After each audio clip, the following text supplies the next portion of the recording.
Bismillahirrahmanirrahim. Assalamualaikum warahmatullahi wabarakatuh. Selamat pagi anak-anak. Di sini saya akan menjelaskan tentang kelanjutan bangun ruang, kerucut, tabung, dan bola. Mari kita simak. Sebelum kita memulai pelajaran pada hari ini, marilah kita awali dan membaca basmalah bersama-sama. Bismillahirrahmanirrahim. Oke, mengenal bangun ruang. Nah, kemarin kita sudah belajar tentang limas segi empat, tabung, kerucut, balok, bola, kubus, dan prisma. Tetapi dalam pembahasannya kemarin kita belum membahas terkait tabung, kerucut, dan bola. Maka dari itu, sekarang kita akan membahas ketiga bentuk bangun ruang tersebut, sekaligus nanti kita berlatih bagaimana cara mencari volume dan luas permukaan bangun ruang gabungan. Nah, untuk perbedaannya sendiri, ini coba diperhatikan. Di sini ada tabung, kemudian kerucut, ada bola juga. Nah, tabung itu hampir sama dengan prisma, hanya saja bedanya tabung itu dia bagian alasnya berbentuk lingkaran, sehingga otomatis apabila dia itu merupakan tabung, maka bagian atasnya juga berbentuk lingkaran. Nah, berbeda dengan kerucut, apabila bagian bawahnya lingkaran, maka bagian atasnya nanti berubah menjadi mengeruncing atau menjadi satu titik. Nah, itu merupakan salah satu ciri dari tabung dan kerucut. Kemudian apa itu bola? Bola itu seperti yang kita ketahui, bentuknya itu bulat ya, seperti ini, kemudian memiliki volume. Nah, bedakan antara bola dan lingkaran. Lingkaran itu merupakan contoh bangun datar, sedangkan bola itu merupakan contoh bangun ruang. Lanjut. Next. Nah, di sini ada kerucut. Kita awali dengan kerucut ya. Kerucut ini dia memiliki dua sisi bagian atas dan sisi bagian bawah. Kemudian di sini kita bisa melihat ada T. T itu tinggi ya. Kemudian R itu dia jari-jari. Kemudian S itu tinggi sisi miringnya. Nah, di sebelah kanan di sini kita nampak jaring-jaring kerucutnya. Terdapat dua sisi ya. Oke. Kemudian lanjut. Ciri khusus kerucut sendiri dibagi menjadi beberapa hal. Yang pertama adalah kerucut tersusun oleh dua buah sisi. Tadi sudah dijelaskan, yaitu lingkaran dan sebuah sisi lengkung. Pasti. Kalau bagian alasnya itu lingkaran, kemudian semakin ke atas semakin menguruncing, berarti bisa dipastikan itu adalah kerucut. Kalau bagian alasnya itu selain lingkaran, atau diisi dengan alas berupa segi beraturan dan semakin ke atas mengeruncing, berarti dia limas. Seperti itu ya membedakannya. Nah, yang kedua, sisi yang berbentuk lingkaran merupakan alas kerucut. Nah, itu tadi poinnya. Kemudian sisi yang berbentuk bidang lengkung membentuk selimut kerucut. Jadi selimut kerucut itu apabila nanti dilepas dibentuk jaring-jaring, maka bentuknya berupa bidang lengkung. Kemudian bidang lengkung pada kerucut merupakan juring lingkaran ya. Kalian kemarin sudah membahas terkait juring. Nah, seperti itu bentuknya. Kemudian kerucut mempunyai satu rusuk. Rusuk itu yang menghubungkan antar sisi ya. Di situ ada dua sisi yang dihubungkan dengan rusuknya yang berbentuk lingkaran. Kemudian kerucut mempunyai satu titik puncak yang ada di bagian paling atas. Tuh, kemudian lanjut. Nah, di sini perhatikan ya. Dia di sini rusuknya berbentuk lingkaran. Dia menggabungkan antara sisi yang atas dengan sisi yang bagian bawah yang berbentuk bangun datar lingkaran. Nah, volume kerucut. Sekarang kita masuk ke volume kerucut. Volume kerucut itu sama halnya dengan yang kita ketahui yaitu limas. Kalau kemarin Bu Saras bilang semakin bangun ruang itu semakin ke atas meruncing, maka dia di volumenya otomatis akan ketambahan sepertiga. Karena apa? Bagiannya berkurang dan tinggal sepertiga bagian dari keutuhan. Nah, sama halnya dengan kerucut di sini. Di sini kerucut rumusnya diawali dengan sepertiga. Sepertiga apa? Sepertiga alasnya. Karena di sini alasnya ada lingkaran, maka Pi kali R kuadrat di sini. Nah, berarti sepertiga kali Pi kali R kuadrat. Oke, kemudian dikali tinggi. Semua volume bangun ruang itu pasti dikali tinggi karena volume ya. Kemudian luas permukaan kerucut. Nah, luas permukaan kerucut itu berarti luas yang membungkus kerucut tersebut. Di situ ada luas alasnya, otomatis berbentuk lingkaran, ditambah luas selimutnya yang berbentuk bidang lengkung.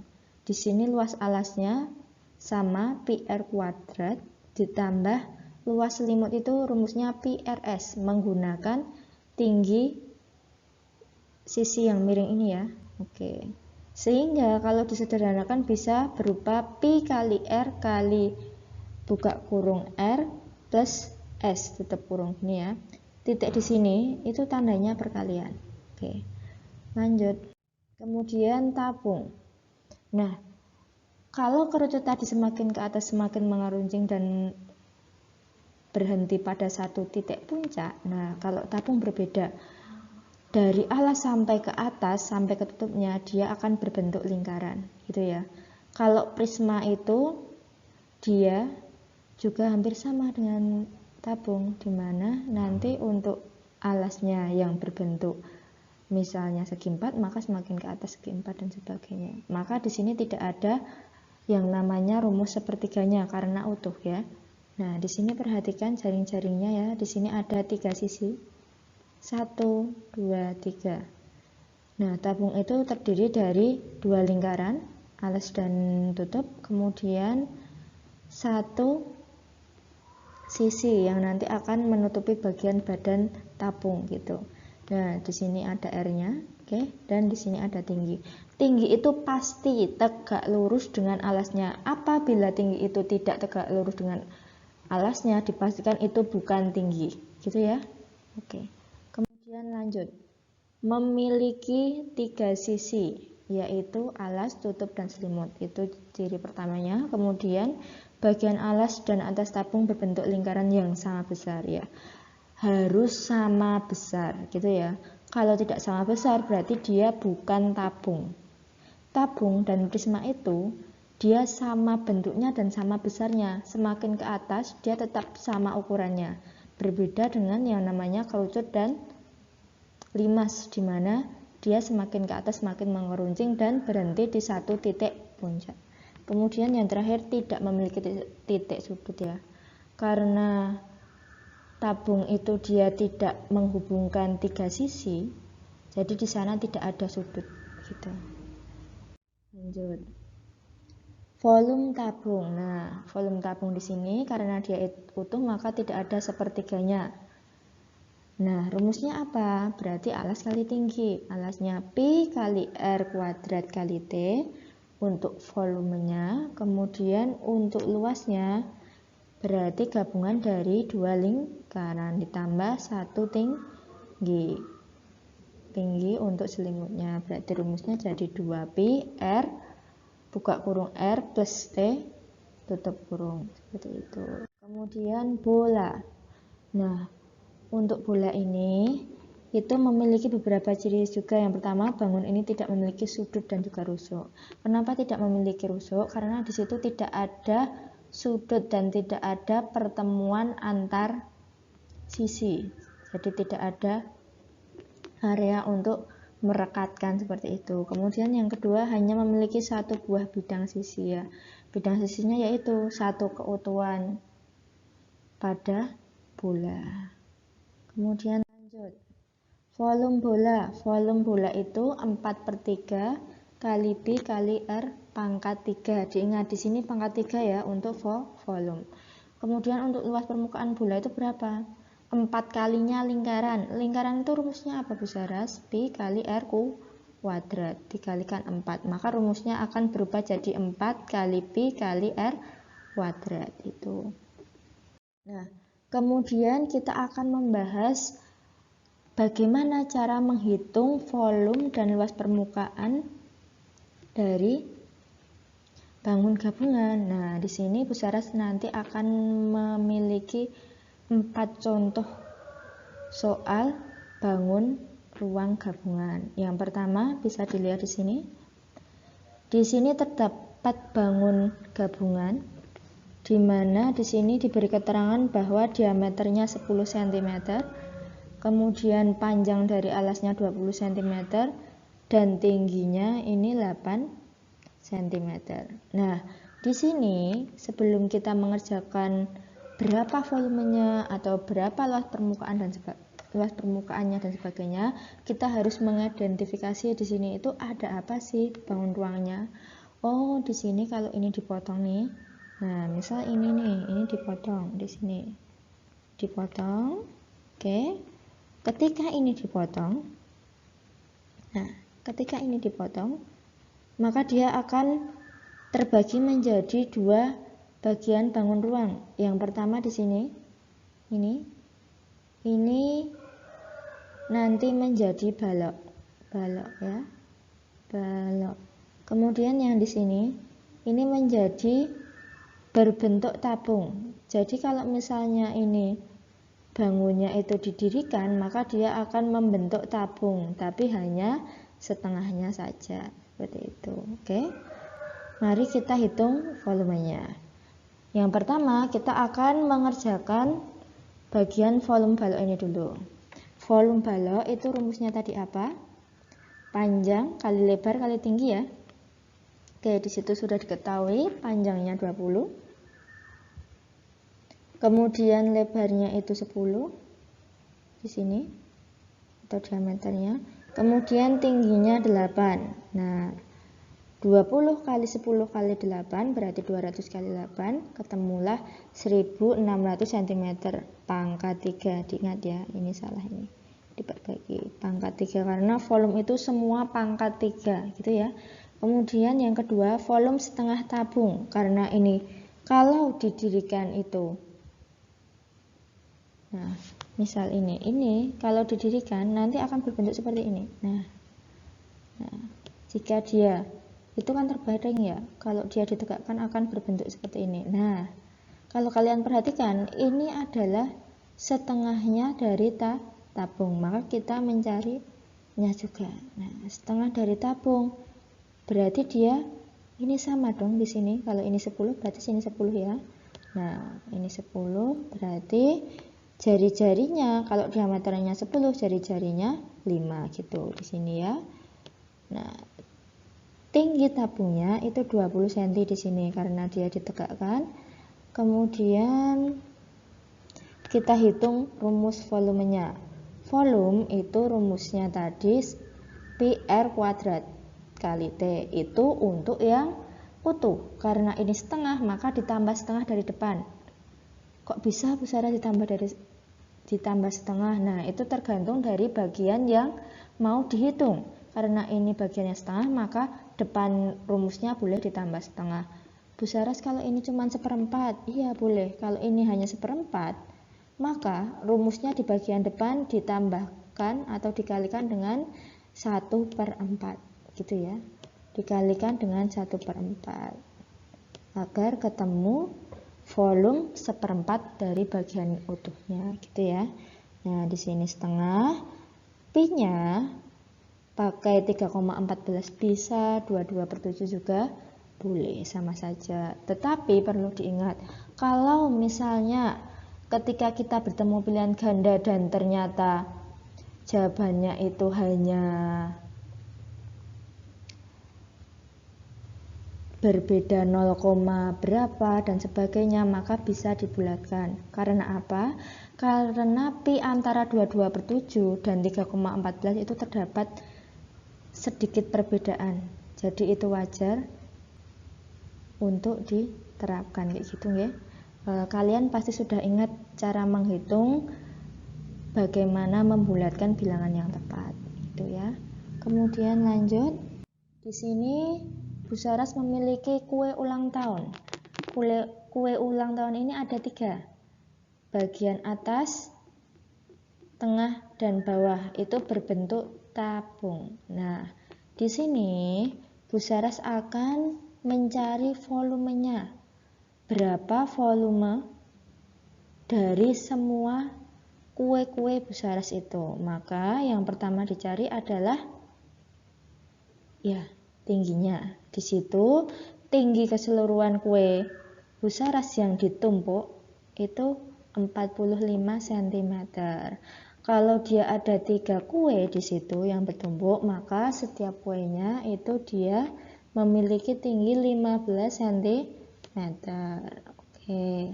Kemudian kita perhatikan di diameternya. Ternyata di sini sudah diketahui bahwa diameternya untuk bagian kue yang besar itu dia 28, sedang itu 21, kemudian yang kecil 14 cm gitu. Nah, karena sudah diketahui semuanya, kita tinggal menghitung menggunakan rumusnya. Rumus volume tabung, karena ini berbentuk tabung ya, berarti Pi R kuadrat T. Pi kali R kali R kali T. Nah, di sini volume tabungnya ada Pi. Pi-nya pakai 22/7. Kenapa pakai 22/7? Seperti yang Bu Saras bilang dahulu ya, kalau misalnya jari-jarinya itu kelipatan 7, maka lebih baik menggunakan Pi yang 22/7 agar mudah untuk menghitung dan menghindari kesalahan dalam berhitung, seperti itu ya. Kemudian untuk yang kelipatan 10, usahakan menggunakan 3,14. Untuk apa? Sama, untuk mempermudah dalam menghitung. Seperti itu. Oke, karena ini semuanya adalah kelipatan 7, maka Bu Saras akan menggunakan Pi 22/7. Rumusnya berarti 22/7 kali 7 kali 7 kali tingginya 15 ya di sini. Kali 7 tingginya 15. Oke. Nah, ini berarti sudah diketahui hasilnya 2310 cm pangkat 3 atau cm kubik. Itu untuk yang bagian kecilnya. Kemudian kita akan hitung untuk tabung yang sedang, kemudian besar. Nah, di sini untuk yang sedang dari 21 dibagi menjadi 2 karena jari-jarinya yang kita gunakan pada rumus. Nah, di sini 10,5. 10,5 itu bukan kelipatan 10 ya. 10,5 itu kelipatan 7. Kenapa bisa seperti itu? Karena 10,5 apabila dibagi 7 hasilnya adalah 1,5. Perlu diingat ya, 1,5. 7 ditambah 3,5 jadi 10,5, maka 10,5 dibagi 7 itu 1,5 gitu ya. Oke, dan ketemulah jawabannya di sini. Rumusnya sama ya, 5197,5 cm kubik. Nah, kemudian yang terakhir, tabung paling besar untuk kue Bu Saras di sini ketemunya 9240 gitu ya. Kemudian karena di sini yang diminta adalah berapa volume gabungan atau volume keseluruhan dari kue Bu Saras, maka kita tambahkan semuanya. Dari yang tadi kecil itu 2310, kemudian 5197,5 dan ditambahkan juga 9240. Nah, diperolehlah hasil seperti ini, 16.747,5 cm kubik. Lanjut. Nah, di sini selain Bu Saras punya kue, di sini Bu Saras juga punya miniatur rumah nih. Ada 3 miniatur. Di situ bisa dilihat ya, miniaturnya itu terdiri dari kubus yang digunakan untuk bangunan dari rumah. Kemudian ada ini di bagian depan segitiga. Nah, bagian depan segitiga, kemudian dia mengerucut, maka dia berbentuk apa itu? Oh, berbentuk ya prisma. Di sini kurang kelihatan ya. Di sana di bagian depan itu segitiga, semakin ke belakang juga tetap segitiga. Nah, jadi ketika dia nanti digambarkan berdiri seperti ini, Bu Saras gambarkan saja ya, karena nanti tidak terlihat. Nah, di sini, maka dia akan membentuk prisma segitiga ya. Prisma segitiga. Nah, prisma segitiga kemarin sudah Bu Saras ajarkan ya rumusnya. Nah, kemudian setelah kita mengidentifikasi apa saja bangun ruang yang ada di bangun gabungan tersebut, maka kita akan menghitung volumenya satu persatu. Di sini kita mulai dari volume kubus. Kubus itu rumusnya sangat mudah ya. S pangkat 3. S pangkat 3, S-nya ada 3. S kali S kali S. Oke. S-nya di sini diketahui 5 cm ya. Jadi 5 kali 5 kali 5 ketemunya 125. Tuh, oke. Kemudian yang 2. Menghitung volume prisma segitiga. Volume prisma segitiga karena alasnya berbentuk segitiga. Nah, di sini rumusnya jadi alas kali tinggi. Karena alasnya itu berbentuk segitiga, maka rumusnya ditambah dengan rumus luas segitiga. Rumus luas segitiga itu setengah kali alas kali tinggi. Tinggi segitiga alasnya ya, bukan tinggi dari bangun ruangnya. Nah, maka ditemukan jawaban seperti ini. Nah, ini di sini ini rumus luasnya, oke? Karena dia segitiga, setengah kali 6 kali 4 kali 6. 6 ini tinggi dari si bangun prismanya itu tadi, prisma segitiga. Oke, dan ketemulah jawaban 72 cm pangkat 3 untuk kubus. Kemudian menentukan volume miniatur rumah. Karena kita sudah selesai pada total volume miniatur satu rumah, sedangkan yang ditanyakan adalah 3, jangan lupa untuk dikali 3 ya di sini. Nah, pertama-tama volume kubus digabungkan dengan prisma segitiga terlebih dahulu, kemudian baru dikalikan dengan 3. Yang nanti akan menghasilkan 5,91 cm kubik. Kemudian selain miniatur, di sini Bu Saras ada gambar es krim, oke? Di sini es krimnya digambarkan sebagai bangun gabungan antara setengah bola di sini ya, terlihat yang berwarna merah muda ini. Kemudian di sini ada kerucut. Jika corongnya ini dibalik, dia akan membentuk kerucut ya. Oke. Karena dia memiliki alas yang berbentuk lingkaran dan semakin meruncing ke atas, maka bisa disebut dengan kerucut. Oke. Nah, sekarang setelah kita identifikasi, mari kita hitung. Nah, kalau misalnya dia nyari volume, otomatis kalian nyari rumus kerucut dulu. Sepertiga PR kuadrat kali tinggi, kemudian nanti ditambah dengan volume setengah bola. Nah, volume bola itu tadi 4/3 PR pangkat 3. Karena setengah maka di depannya tambah setengah. Setengah 4/3 PR pangkat 3. Oke. Nah, sekarang Bu Saras akan bahas luas permukaannya saja untuk ini ya.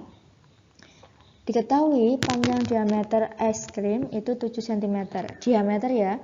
Kalau diameternya 7, otomatis ruji-rujinya atau jari-jarinya itu setengahnya. Setengah 7 berapa? 7 bagi 2, 3,5. Oke. Kemudian, nah ini sudah ketemu. Panjang garis pelukis kerucut. Panjang garis pelukis itu apa? Panjang garis tinggi yang ada di sisi miring atau sering disebut dengan S. Tadi Bu Saras sudah jelaskan ya, S. Dia berada di sisi miring kerucut. Kemudian di sini kita akan membahas tentang rumusnya. Maka didapatkan rumusnya L sama dengan setengah kali pi R kuadrat. Itu untuk apa? Itu untuk yang setengah bola. Kenapa bisa seperti itu? Tadi sudah dibahas ya. Untuk bola sendiri rumus luas permukaannya 4 pi R kuadrat. Karena dia hanya setengah, otomatis ditambah setengah bagian depan rumusnya. Jadi 1/2 kali pi r kuadrat. Nah, kemudian didapatkanlah hasil ini ya. Nah, oke, 77 cm pangkat 2 itu untuk yang setengah bola. Kemudian untuk yang kerucut itu rumusnya tadi sudah dijelaskan pi rs. Pi-nya itu pakai 22/7. Kenapa? Karena 3,5 itu kelipatan 7 atau setengahnya 7 di sini ya. Oke. Nah, dan ditemukan hasil luas sama dengan 165 cm pangkat 2. Perlu diingat kalau luas permukaan itu sentimeternya pangkat 2 ya. Pangkat 3 itu khusus untuk volume. Oke. Kemudian di sini luas keseluruhannya berapa berarti? Nah, luas seluruh permukaannya tinggal ditambahkan luas permukaan dari setengah bola ditambah luas permukaan dari kerucut itu tadi. Nah, ketemunya 242 cm pangkat 2. Perlu diingat juga kalau bentuknya seperti tadi, seperti es krim tadi, untuk bagian tengahnya jangan dihitung sebagai luas permukaan. Luas permukaan itu hanya di bagian luar. Seperti ibaratnya ketika kalian membungkus sebuah kado, dia akan membungkus bagian luarnya saja. Jadi ketika kalian menggabung, misalnya kalian akan membuat kado yang berbentuk seperti ini, maka luas permukaannya ya yang ada di sini, karena di bagian sini kan tidak akan mungkin kalian sampul, ya enggak? Nah, itu merupakan salah satu penerapan dari luas permukaan agar nantinya tidak lupa. Oke, demikian dari Bu Saras. Apabila berlama-lama nanti tidak masuk ilmunya, gitu ya. Bu Saras akhiri. Wassalamualaikum warahmatullahi wabarakatuh.